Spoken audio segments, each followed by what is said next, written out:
आणि आता बातमी आहे भोंदू अशोक खरात संदर्भातली। भोंदू अशोक खरात याच्याशी संबंधित मनी लॉन्ड्रिंग प्रकरणामध्ये ईडीने प्रतिभा चाकणकर यांची 8 तास चौकशी केली आहे।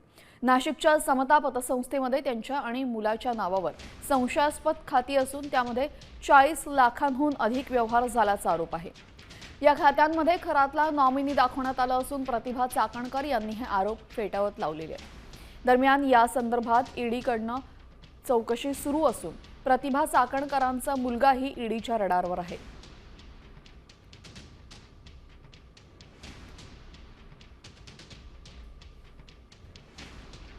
आणि आता बातमी आहे भोंदू अशोक खरात संदर्भातली। भोंदू अशोक खरात याच्याशी संबंधित मनी लॉन्ड्रिंग प्रकरणामध्ये ईडीने प्रतिभा चाकणकर यांची 8 तास चौकशी केली आहे।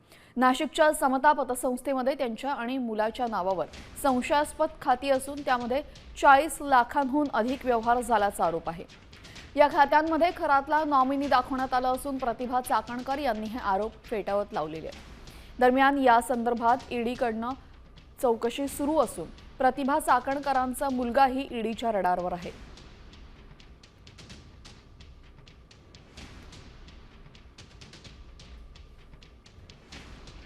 आणि आता बातमी आहे भोंदू अशोक खरात संदर्भातली। भोंदू अशोक खरात याच्याशी संबंधित मनी लॉन्ड्रिंग प्रकरणामध्ये ईडीने प्रतिभा चाकणकर यांची 8 तास चौकशी केली आहे। नाशिकच्या समता पतसंस्थेमध्ये त्यांच्या आणि मुलाच्या नावावर संशयास्पद खाती असून त्यामध्ये 40 लाखांहून अधिक व्यवहार झाल्याचा आरोप आहे।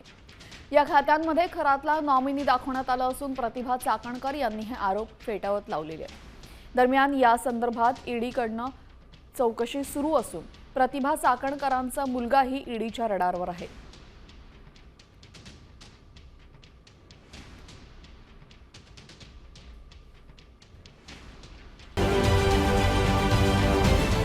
महाराष्ट्रातील सर्व बातम्यांचे विश्वासार्ह व्यासपीठ सकाळच्या सर्व सोशल मीडिया प्लॅटफॉर्मला लाईक, फॉलो आणि सबस्क्राईब करा। तसंच सर्व नोटिफिकेशनसाठी बेल आयकॉन प्रेस करायला विसरू नका।